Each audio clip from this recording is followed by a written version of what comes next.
Hello, Gen Genies. It's me, Julie. And Rich. Before we get started today, we want to let you in on some exciting news. We have launched our new Patreon page for the podcast. Woohoo! We are super excited about this new chapter for Cutoff Jeans. So, Patreon is a website where listeners like you can pledge a small monthly amount. We're talking only $5 or $10, guys, to support the podcast and help defray the costs of bringing you the show each week. To be clear, Cutoff Jeans will continue to be absolutely free.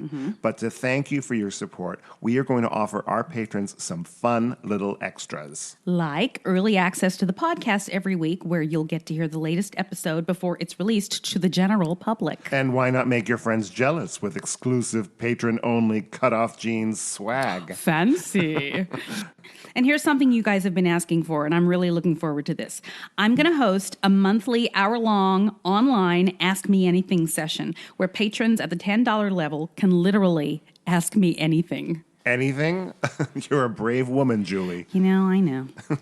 I'm also going to give access to my blog, Are You My Father?, where I tell the story of my search, actually it's my life story basically, for my biological father in even more detail than I did on the podcast. Wow, your blog was the original inspiration for Cutoff Jeans, wasn't it? It was. Wow.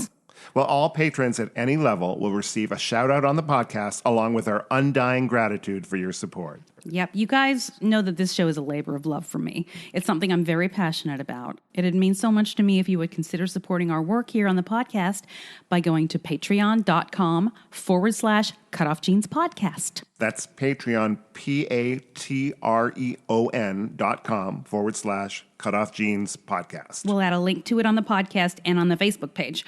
Thank you all, my Gen Genies. And now, on with the show. Woo! Is your family tree a mystery?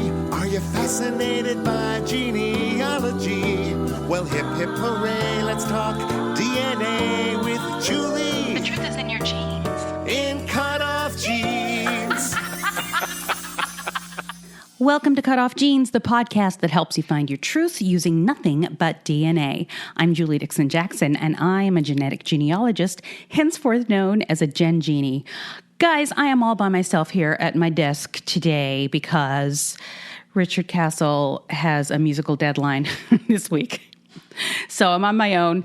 This week's episode is very special. It features my conversation with Libby Copeland, who is the author of The Lost Family, How DNA Testing is Upending Who We Are.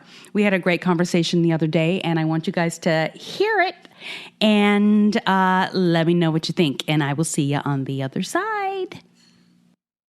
Hi, guys. I am talking to Libby Copeland, author of The Lost Family, How DNA Testing is Upending Who We Are. I've spoken about that before, and I'm so excited to have you on the show, Libby. Oh, my gosh. I am so excited to be here. Your book is, for me, it's if anyone wants to know what genetic genealogy is all about or what DNA testing is all about, your book is the go-to book, I think, for everyone, because it covers everything. So let's start with your background, first of all. And before this all started. Yeah, absolutely. So I'm a journalist, not a genetic genealogist. Mm-hmm.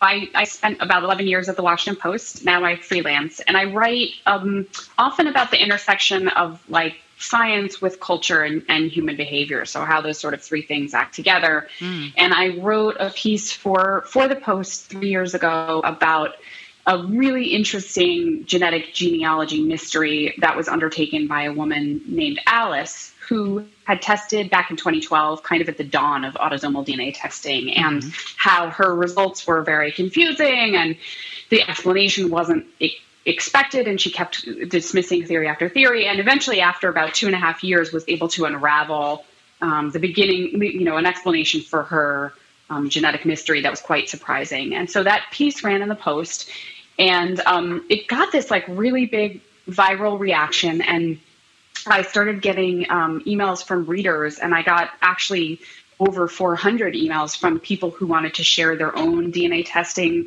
revelations and, reckonings, and just these really beautiful, moving stories that I thought kind of got at the heart of the human condition in many ways. Yeah. And I just thought, the stories were so varied and so, emotionally profound that I just really wanted to write a book that tried to get at sort of the full gamut of the way that this technology is changing our lives right now. Right. Yeah. It's opened up doors for so many of us. And absolutely. Yeah. Just become this, new phenomenon that still, as much of a phenomenon as it is, there are still so many people that have no idea what I'm talking about when I call them and tell them I'm a genetic genealogist and I have their son with me. Yeah, and they'll say, like, I don't do that. How did you find me? I never tested. Exactly. That's the number one thing. Of course. Yeah. It's so, that's the hardest thing, I think, is just having to, in a nutshell, be able to put into words how I got there without it being a novel and without them losing interest or thinking that I'm crazy, Right. Yeah. So do you have any background at all in MPEs or adoption or any of that stuff? I don't. I really just came into it as a journalist who felt that this was one of the most fascinating things happening in science and psychology and sociology right now. Like, I think that this topic is fascinating, and I think it's important actually for people who've tested, but also for people who haven't tested.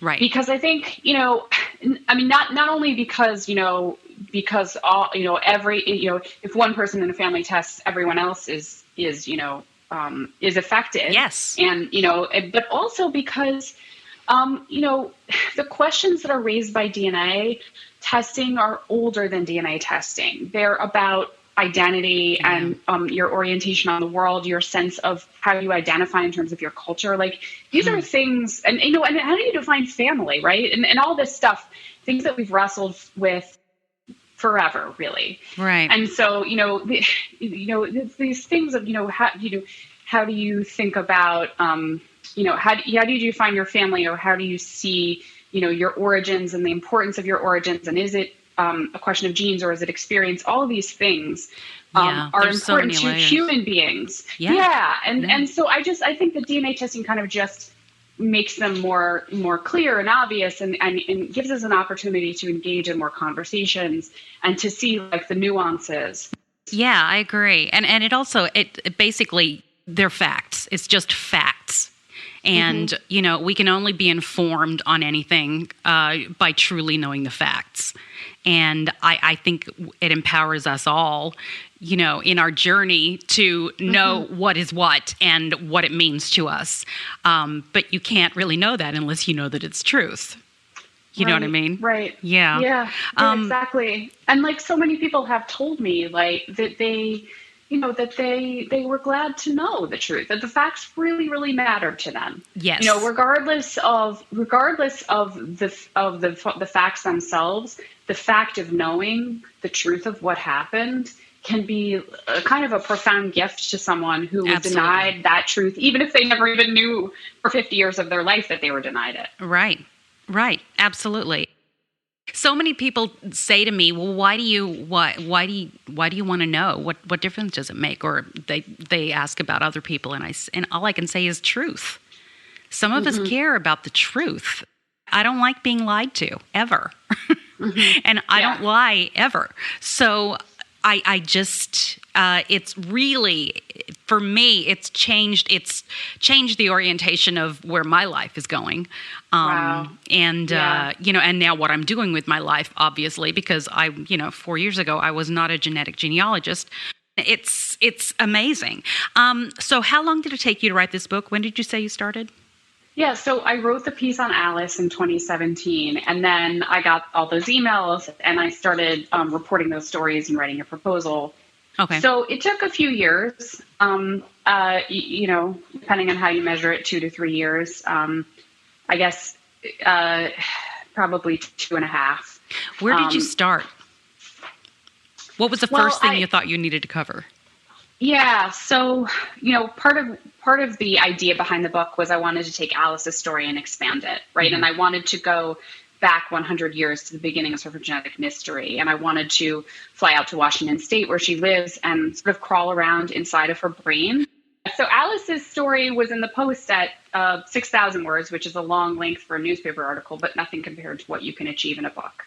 Her story presented an opportunity to go more fully for the book. So what I did was I went sort of back in time to understand her story more fully. And then I started, going through the emails that people had sent me, and also just talking to genetic genealogists and saying, what's a story that I should be doing? Who's a person that's interesting to me? I really wanted to tell a variety of different stories, and it was almost like too many to tell. So I would have 10 NPE stories. Yeah. And it was like, well, how many? I can't tell all of these. So how do I pick a few and get them to each maybe represent a different outcome? I wanted to show what it looks like when a parent, particularly a father, say is embracing and is rejecting. Yeah. Right. And how did, and like, what do the people going in expect, and how does it play out? Like, I wanted to represent how you really can't know going in what you're going to get. And so you really, and how little control you have over the process in terms of like whether that person is,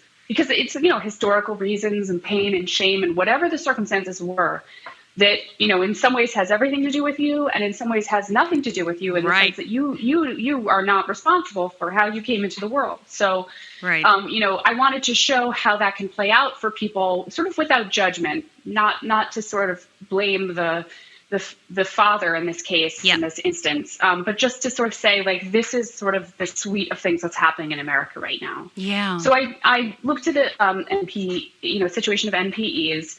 I was very interested in understanding how the adoptee community has really pioneered these techniques, going back, to well before, like many, many years before anyone had, thought that they could be used in something like the Golden State Killer. Right. They were using these very same techniques. And I was interested in the donor-conceived population and what happens particularly for them when they discover quite a number of siblings, since there's no regulations in terms of the number of children that a man can help conceive through sperm donation. So, like, what does that look like, and how does that kind of how do you think about family when you have 25 siblings? How does that what kind of relationships do you forge with people? How do you refer to the man who helped conceive you? And all the different factors that obviously changes from person to person. Yeah, and so also the difference.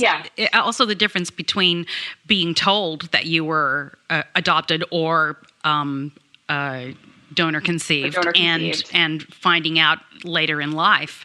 There's different schools of thought on which is worse or better. The general thinking right now is very much on the side of transparency on the part of the parents in terms of telling their children that they are donor conceived and that they are adopted. And that is the common practice right now. Obviously, it wasn't always that way. Now it has to be. I mean, there's no way around it. I did find a study looking at exactly what you're saying, how disclosure operates and how people respond depending on how the disclosure comes to them. Yeah. And I believe it was with donor-conceived people, and they were very much of the mind that it was the fact of not having been told the truth about how they came into the world that troubled them, as rather opposed to than the truth itself. Yep. So they could make peace with that fact, but they could not. It was in some cases difficult to repair the damage in their relationship with their parents. Yeah, it's when the trust. When it hadn't been disclosed. Exactly. Yeah, a secret. If there's a secret that's been kept from you your entire life, it completely changes the landscape of your relationship. Yeah, it can be very corrosive. I think about that a lot because I was told that I was adopted before I could understand, I'm sure, because I don't remember being told, but I just always knew it. And it was very obvious to me how I had a childhood that was with wonderful people, but I felt so other from then. And it was just constantly a thing. I was always on the outside looking in. And I often wonder if I hadn't known what if I'd have guessed. You know what I mean? Are you saying that you think that they othered you, or that you felt other because of the knowledge that you had? I think both. Okay. I think both. I don't think they deliberately othered me, but we are but we are such different people. I mean, it's like I've described it before as like we're from different planets almost, because just we couldn't be any more different. It's amazing to me. It's almost like a joke that how on earth could this have happened? And granted, that it was 1965, and they thought that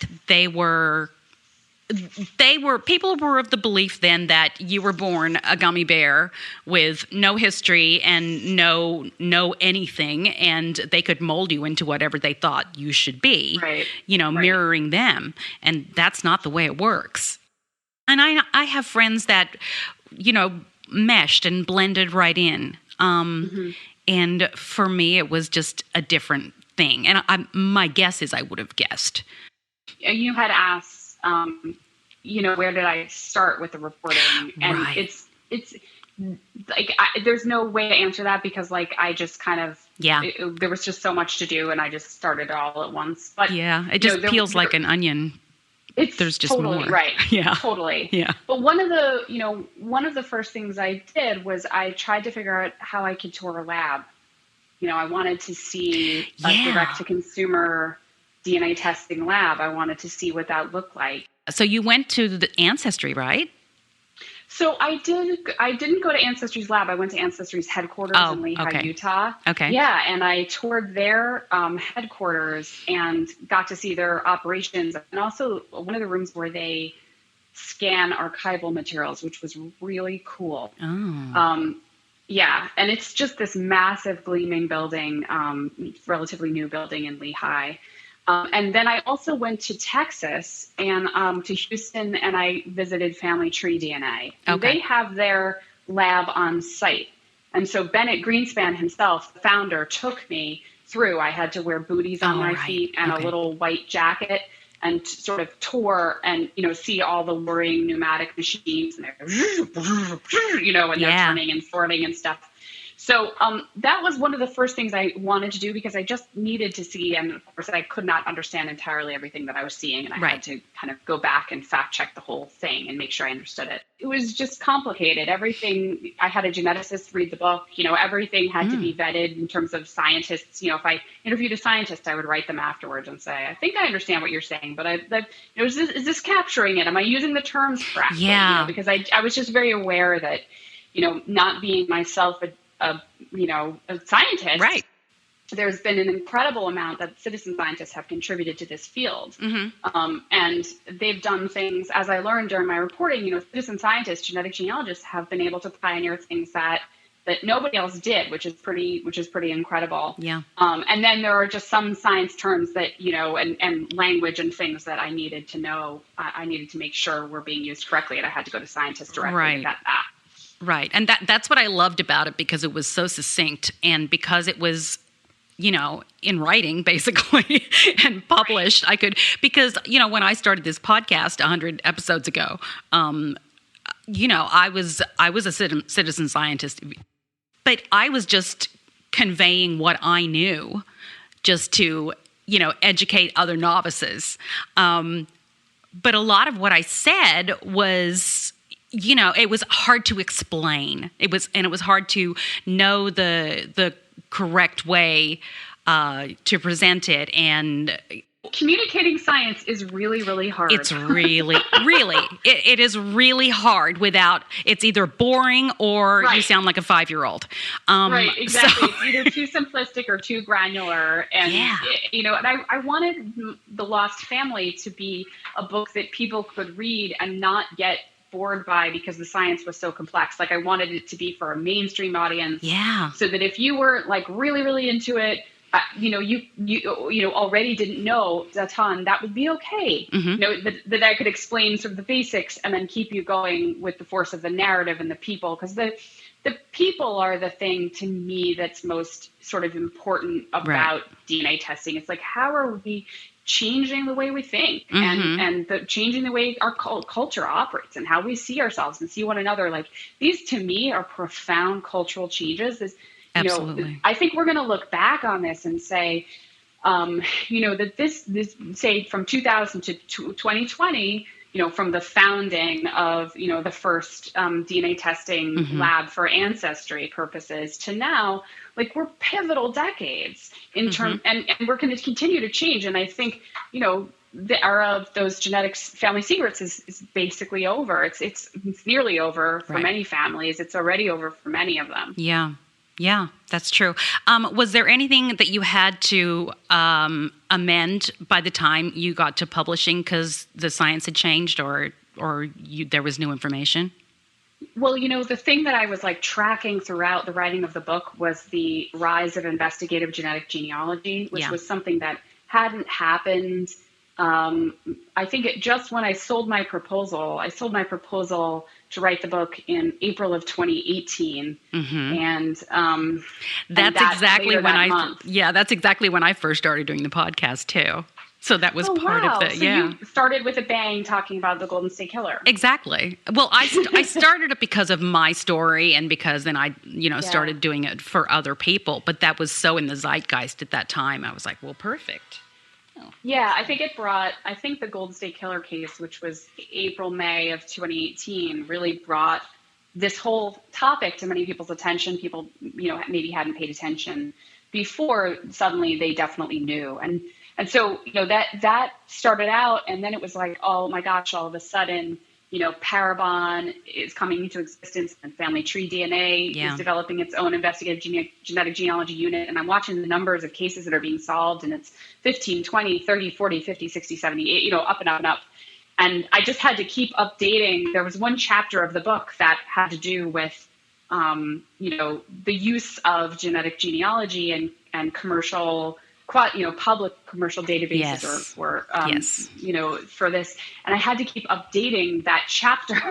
Right. When GEDmatch had to keep changing their terms of use and all that exactly. stuff. And then like Family Tree DNA, changed its policies. And then, it kept going, and it was an active thing. So it was interesting. Do you find, do you lean one way or another with the ethical questions? You don't have to answer that if you don't want to. in terms of the criminal use? Yes. That's a great question. Since I'm a journalist, I've sort of tried to not inject my personal opinion into it.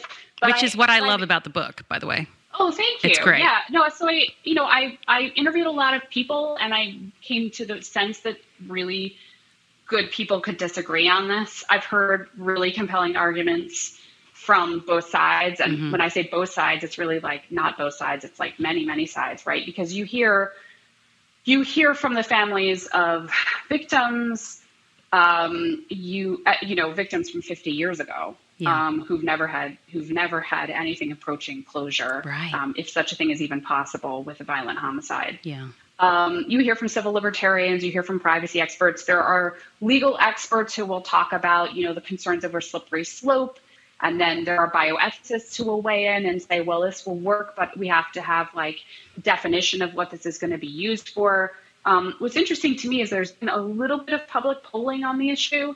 And what I've seen is that Americans are not particularly upset or concerned about this use, so long as it is reserved for the most kind of heinous crimes.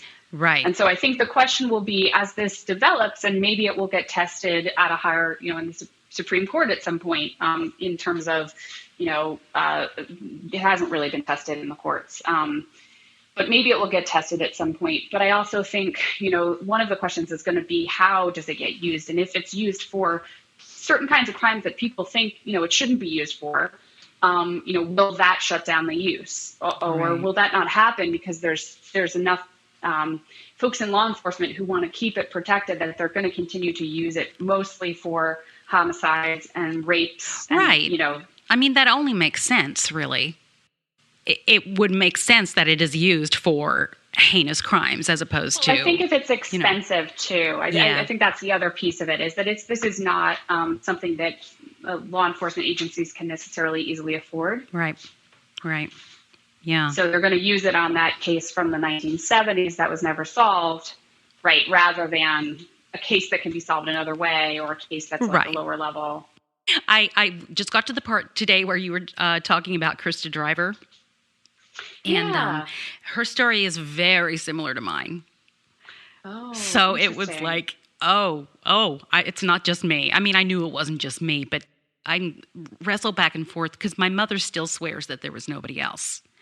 And that's obviously not true.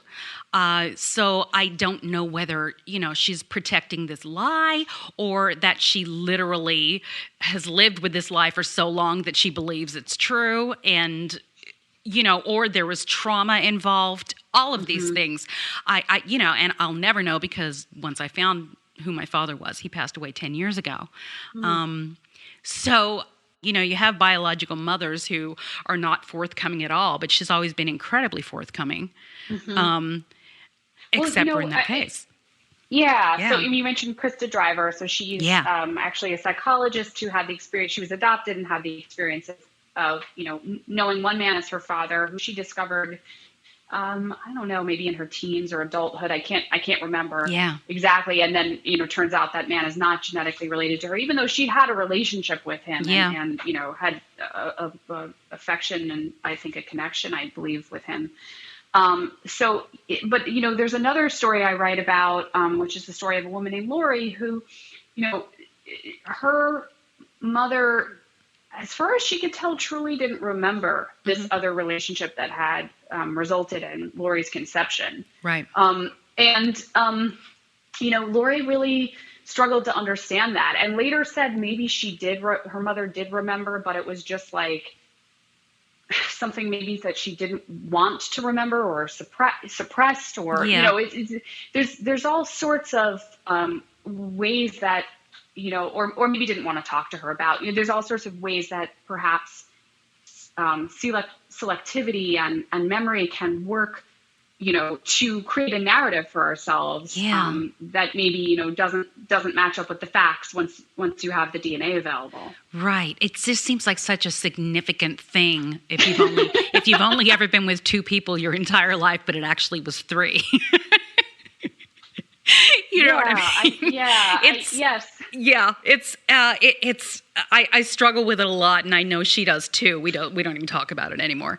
And I also experience for you. Well, Wow. I also worry for her because at first she seemed very matter of fact about it. When I called her and said, this is weird, but Malcolm's DNA doesn't match me. He's not. And she said her response was, "That is weird," but she didn't. She didn't seem incredulous at all. It was just like, huh. And I'm like, what this means, right? And she never, in trying to put myself in her position, I was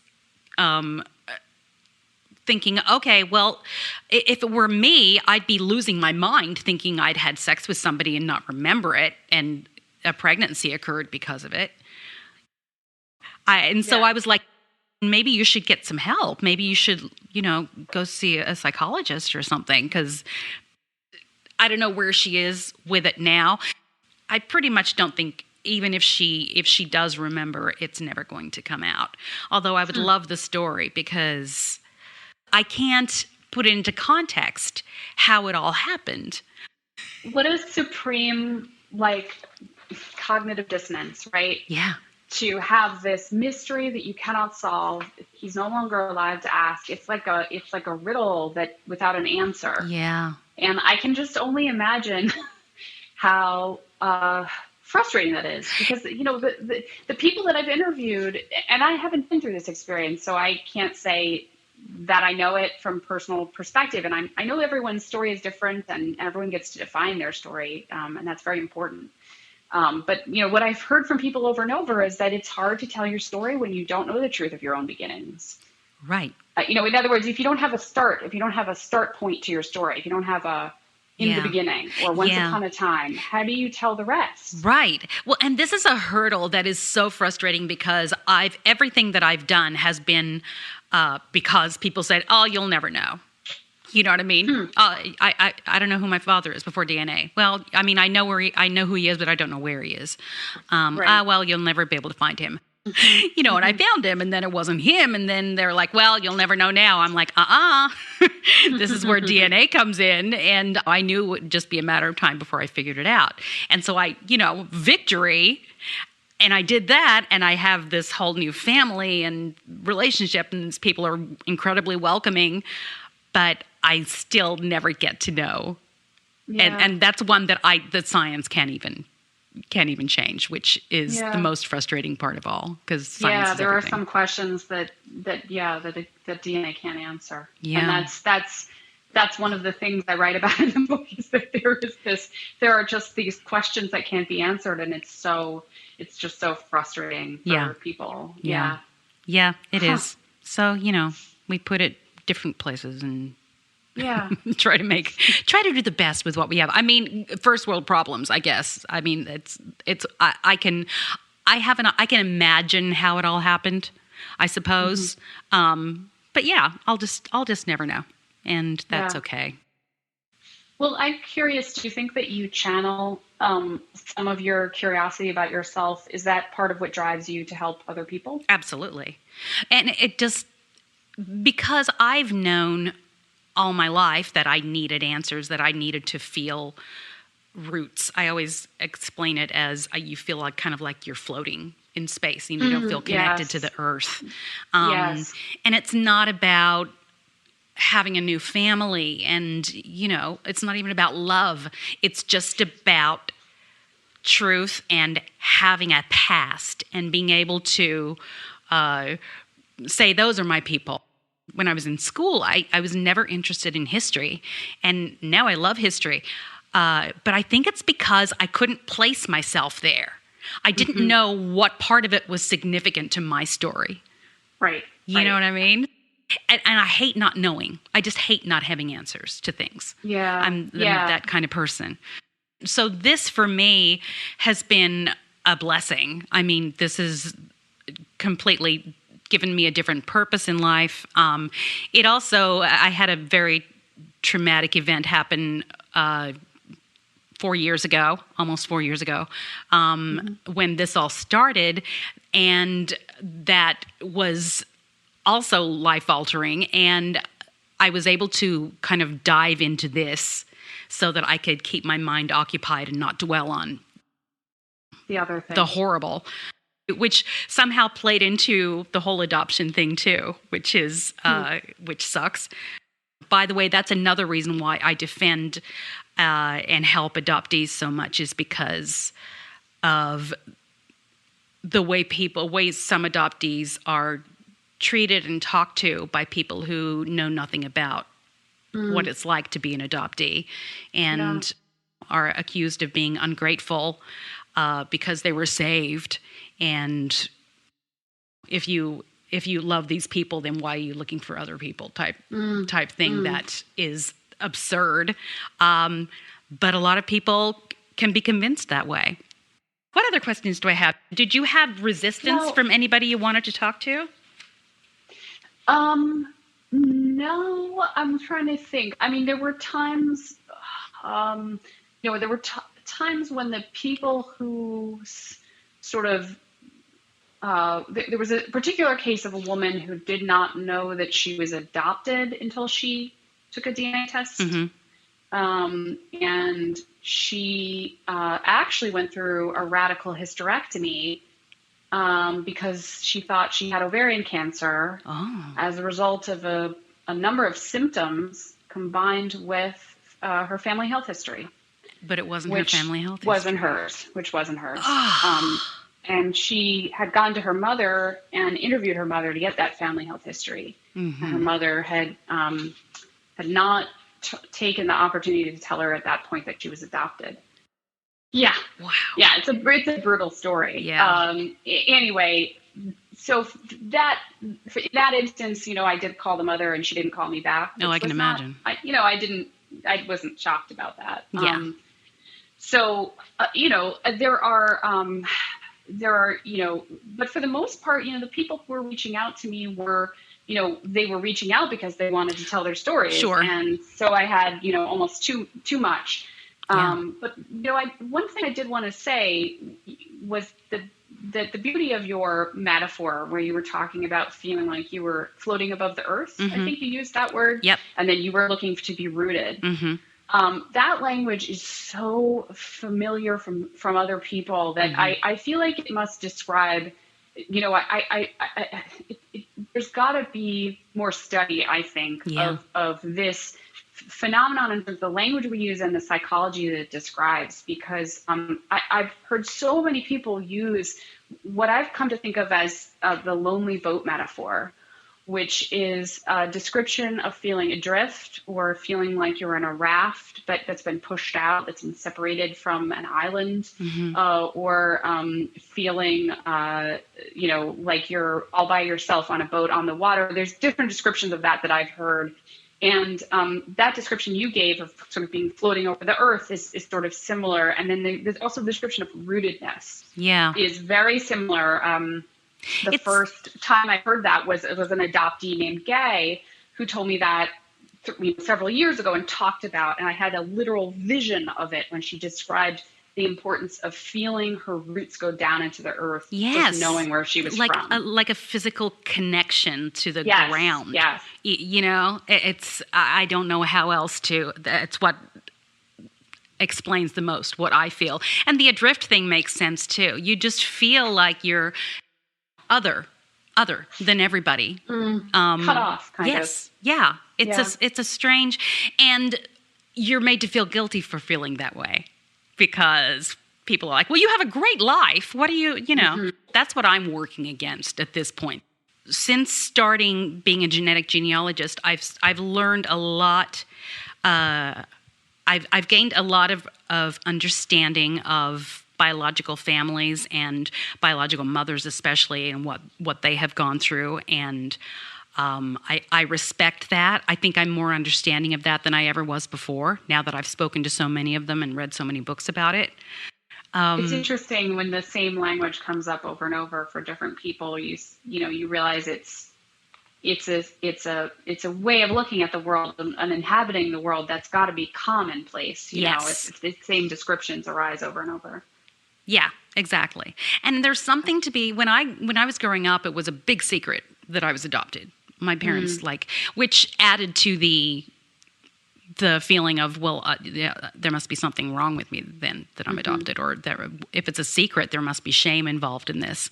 Come to find out now that people in the suburb that I grew up in Australia, there were way more adopted people than I ever thought, people that I grew up with.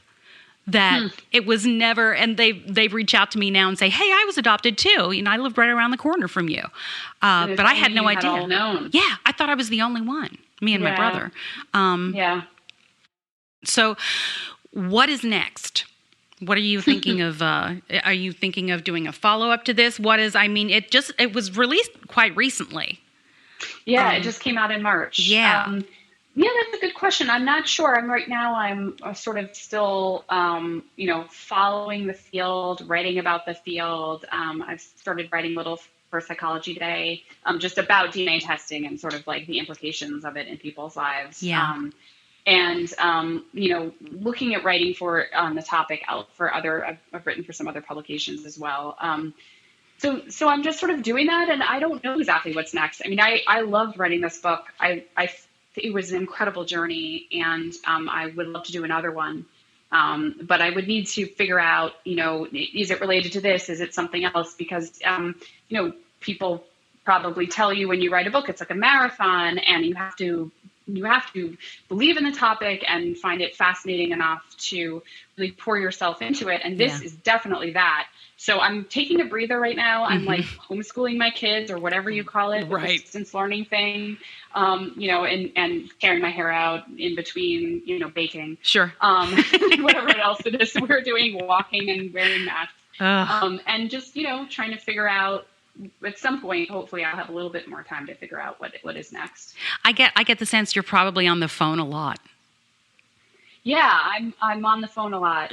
Because this is the time when you should be doing book tours, right? Right. Yeah, I've been doing a lot of Zoom talks, like a lot of college alumni organizations have me in to talk, or like genealogical societies. So I've been doing it all remotely, which is actually pretty cool because, they wouldn't have these programs otherwise. And as it stands, they do. And so I don't need to travel. I'm doing a talk soon for the New England Genealogical Society next month. And I don't think they would have had, I don't know that they would have had this program otherwise. And it's like pretty amazing Yeah, to be that's able great. to do that. So Yeah. I'm I love excited about that. I love the term you coined for people who are looking. Seekers. I love that. Yeah. I'm going to start using that. Yeah. Oh, good. I'm glad. I found that over and over again that there were, different ways that people got into DNA testing. Some of them, they start out with a question, as you did, and they enter into, they embark on this journey because they're trying to answer the question, and so they start out interested in finding out the answer. And then there's other people who they test because they're just testing on a lark because they got it as a gift for Christmas or whatever, and they discover then the results aren't what they expected, and then some of them, I assume, sort of back away and they don't engage because they would rather not know. But a lot of them are converted into seekers. Yes. Because suddenly the results are telling them that they're something other than they expected, or they're not related to who they thought they were, and then they have to figure it out. But there's an obsessiveness, kind of a wonderful late night checking your ancestry account obsessiveness that longtime genealogists have always had this. Many of them have always had this quality going back to the days before DNA testing. And now it's like with the speed of the availability of the archives at Family Search and Ancestry and the DNA, of course, results, which you can break through all these brick walls that you couldn't break through before. It's just like at your fingertips, and you're forever getting the sense that if you just spend a little bit more time, just a few more, another hour, and then before you know it, it's 4 a.m, and you have not gone to sleep, and you're like, I'm so close. It's a crazy addiction that is, and it is like an addiction because when you finally solve it, it's like a high. You know what I mean? You're like, oh, I did it. And when I've been working on several really tough cases lately, which is especially frustrating because I'm stuck at home, so I have nothing to do but work on them, and which I love doing. But when there's so many brick walls, it just starts to break you down. It just starts to go, oh God, I'm terrible at this.